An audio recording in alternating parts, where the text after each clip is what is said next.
Further आप इस पर mode of appointment mode of मैं जैसे जो डिसीजन लेता हूँ, जो डायरेक्टर तो प्रिंसिपल के चार्ज में है। पहला क्लास स्टार्ट होने का मामला था, जिसको हमारे तलबा बहुत गौर से सुने।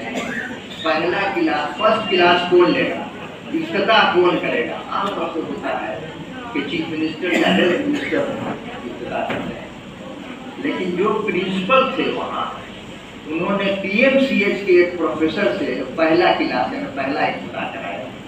तो बाद में खबरें आई कि चूंकि जो डायरेक्टर कम प्रिंसिपल थे उनके वो उस्ताद थे, इसलिए बेहतर ये समझा उन्होंने कि किसी सियासतदान या गैर डॉक्टर को बुलाने से अच्छा है कि मैं अपने उस्ताद से ही पहला क्लास या उस कॉलेज का इफ्तिताह कराऊँ। ये हैसियत है उस्ताद का। दूसरा एक सही वाक़या, मेरे ख्याल में 1993 में डॉक्टर शंकर दयाल शर्मा ओमान गए, बैठे तीसरे, आप लोग भी जानते हो, सुना है वाक़या। ओमान के बादशाह खुद उनको रिसीव करने एयरपोर्ट, जब उनकी फ्लाइट लैंड कर गई एयरपोर्ट पर, ओमान के बादशाह हवाई जहाज के अंदर गए, डॉक्टर शंकर दयाल शर्मा को रिसीव किया, बाहर रेड कारपेट पर लाया, गाड़ी आके लगी। गाड़ी के ड्राइवर से ओमान के बादशाह ने कुंजी ले ली और ड्राइवर को दूसरे गाड़ी पर शिफ्ट कर दिया और खुद ड्राइव किया और भारत के राष्ट्रपति को लेकर के शाही महल के मेहमान खाना में ले आए। 3-4 दिन रहे अपना रूटीन के हिसाब से। फिर जब उनकी वापसी का सिलसिला आया, फिर ये बादशाह ओमान उनको एयरपोर्ट तक ड्रॉप किए, प्लेन के अंदर बैठा ले, चले गए। मीडिया वाले ने सवाल ये किया कि आपने प्रोटोकॉल तोड़ा।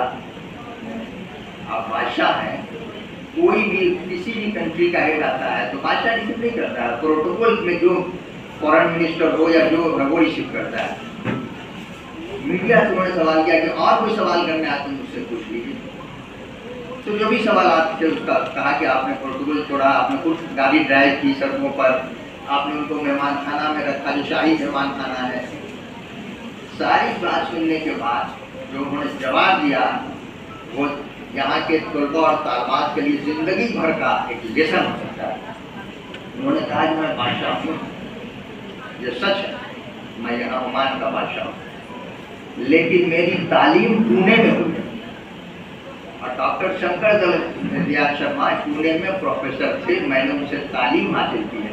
इसलिए भारत के राष्ट्रपति तो हैं, लेकिन हमारे उस्ताद, मैं अपने उस्ताद को रिसीव करने के लिए गया था और अपने यहाँ मेहमान खाने में रखा, इसलिए मैंने प्रोटोकॉल तोड़ी।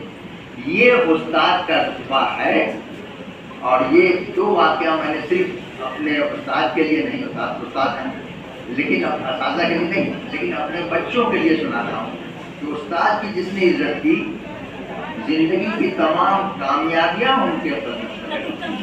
इन बातों के साथ मैं अपनी बात खत्म करता हूँ। इसलिए जो बड़े साहब यहाँ पर बैठे हुए हैं, हम लोग को उनको भी सुनना है।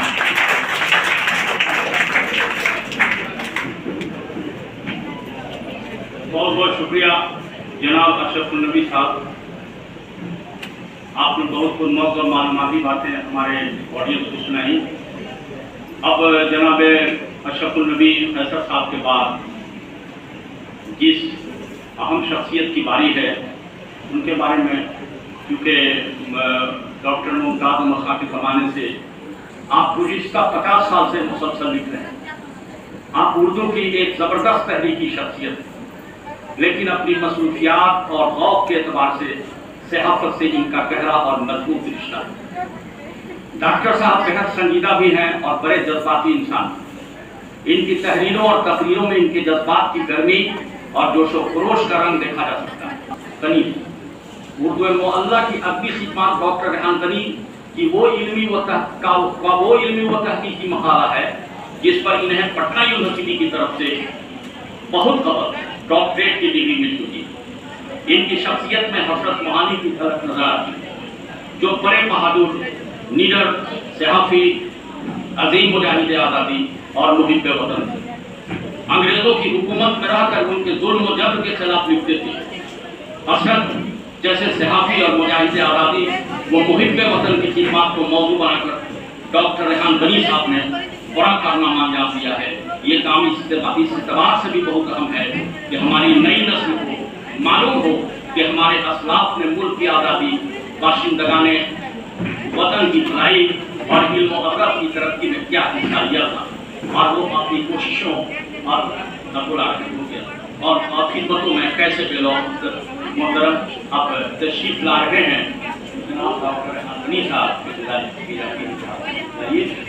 और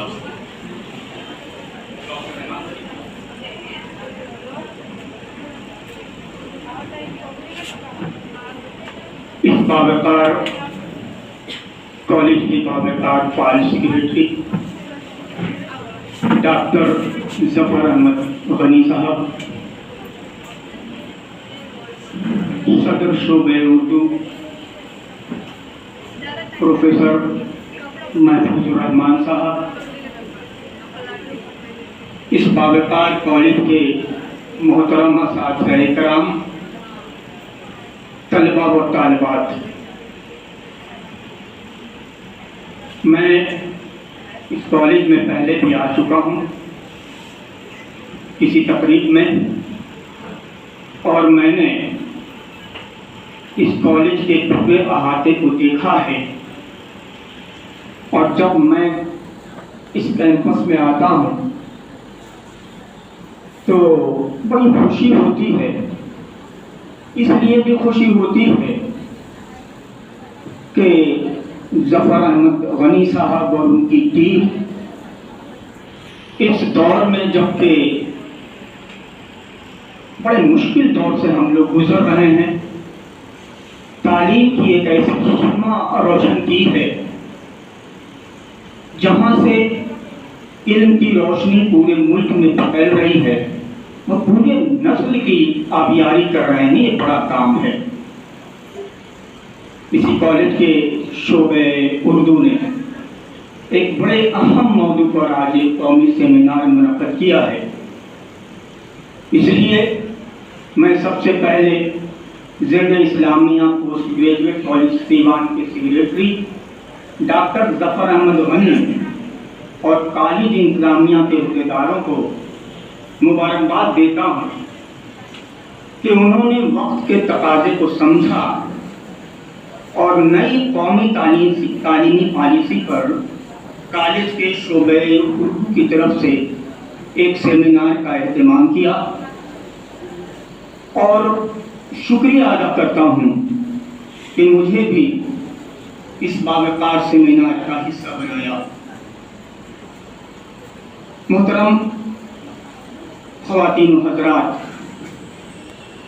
ये सेमिनार एक ऐसे कॉलेज में हो रहा है जो मुस्लिम अक़लियती कॉलेज है। इस मुल्क में अक़लियतों के साथ जो कुछ हो रहा है उससे आप सब लोग अच्छी तरह वाकिफ़ हैं। बहुत से नशे व फराज देखने कॉलेज के सेक्रेटरी डॉक्टर जफर अहमद गनी और पूरी टीम ने यूनिवर्सिटी से लेकर सेक्रेटेरिएट और राजभवन से लेकर अदालत तक कॉलेज के साथ होने वाली नाइंसाफ़ी और ज़्यादतियों के खिलाफ मुसलसल लड़ाई लड़ी ताकि इस बावकार तालीमी इदारे का तशख़्ख़ुस और उसकी शनाख्त बरकरार रहे। और ये कॉलेज न सिर्फ सीवान बल्कि पूरे बिहार में अपनी मुनफरद शनाख्त और पहचान बना सके।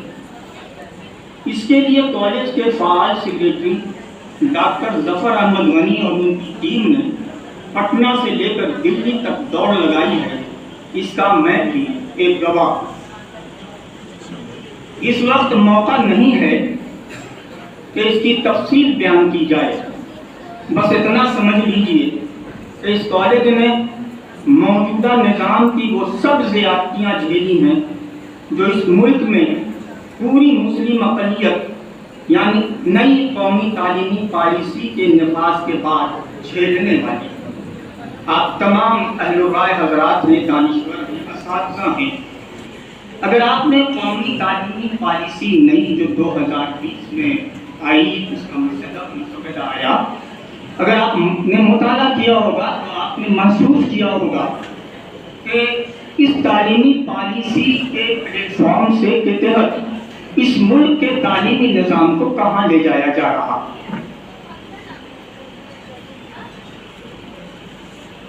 جس قومی تعلیمی پالیسی پر ہم آج گفتگو کر رہے ہیں وہ 21ویں صدی کی پہلی اور آزاد ہندوستان کی تیسری تعلیمی پالیسی، جسے مرکز کی مودی حکومت نے آئندہ 20 سال کو سامنے رکھ کر بنایا ہے. ایک خاص ویژن، ایک خاص فکر اور ایک خاص نصب العین کے تحت یہ تعلیمی پالیسی وضع کی گئی. اس سے قبل 1968 میں اندرا گاندھی اور 1966 میں راجیو گاندھی کے دور حکومت میں قومی تعلیمی پالیسی بنائی گئی تھی.